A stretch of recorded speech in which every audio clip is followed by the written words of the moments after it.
We are now going to take you to something so very, very interesting. The composer Glazunov was Russian. He was not from Finland, but evidently was deeply interested in the Kalevala, and what's not to be interested. Kalevala is the national epic of Finland. It is not one poem. It is a vast collection which in the mid-1800s was kind of pulled together into one cycle or narrative. Some of the poems in it may date from 3,000 years ago. Others are much more recent. But pulled together, they create what is the kind of defining narrative of Finnish culture.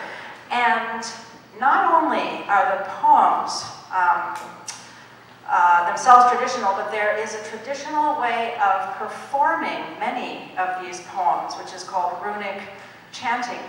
And this is what Glazunov is accessing in the first of the two movements that you're going to hear. That's the whole suite, by the way. It's just the two movements, the Finnish sketches.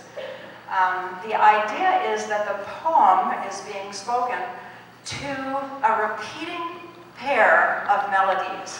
And each of those melodies has 5 beats to it. For instance, 1 and 2 and 3 and 4, 5, 1 and 2 and 3 and 4, 5. But you're going to hear that over and over and over and over again. And it's for you to hear the different ways that it's said, the different things that lend a little bit of color to the and subtle differences of mood to the various repetitions as you imagine the narrative being chanted to that melody.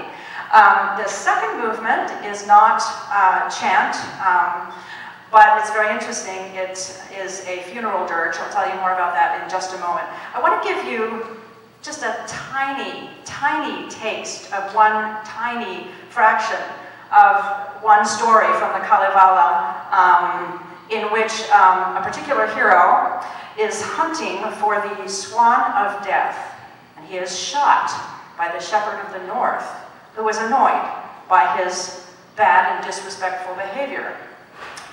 The hero falls into the river of death, and as he lies dead in the river, his mother, who is at home, notices that there is blood gushing from her son's hairbrush. This is an indication that her son is in trouble. She goes to find him. She finds him. And eventually, with a magic rake, she collects the pieces of him that are scattered in the river, and she puts them back together.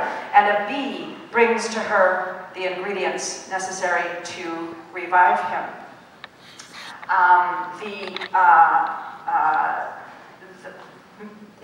Again, it's a tiny piece, kaleidoscopic. You can just imagine, and then you can go home and look up Kalevala and read it all for yourself. A fantastic thing about this environment is it's one, the Kalevala, where power has to do with being able to sing, where magic is made by singing. For example, here are a few verses about one hero named Vainamoinen and an enemy, Joukahainen. Ready? Vainamoinen grew angry. He began to chant. The earth shook. The sky rumbled. Water splashed from the lake. The stones cracked. Vainamoinen chanted, and the sword of Joukahainen became lightning bolts across the sky. His crossbow turned to a rainbow over the lake. His arrows turned into hawks overhead. Vainamoinen chanted, and the sleigh of his enemy became a log in the water. His enemy's horse turned to a boulder on the shore, his whip to a reed on the bank. Vainamoinen chanted, and the coat of his enemy became a cloud in the sky. His hat turned to a water lily on the lake, his belt to a snake among the reeds. Vainamoinen chanted, and Joukahainen sank into the marshy ground, up to his waist in the swallowing earth. Vainamoinen chanted again, and Joukahainen sank to his chest. He chanted again, and his enemy sank to his chin. His enemy called out, "Reverse your words. Undo your spells. I will tell you of the fairest woman, the finest maiden. Vainamoinen stopped his chant. The funeral cortege, which is the second movement, I scarcely know how to tell you what this is about. It's intensely tragic. The orchestra was saying I only would need to mention Game of Thrones, and you would absolutely understand types of interactions that have been going on. It is the funeral of a man who has committed suicide for various reasons, one of which is that he himself caused the death of his sister. Amazing, amazing folklore, amazing music. Enjoy.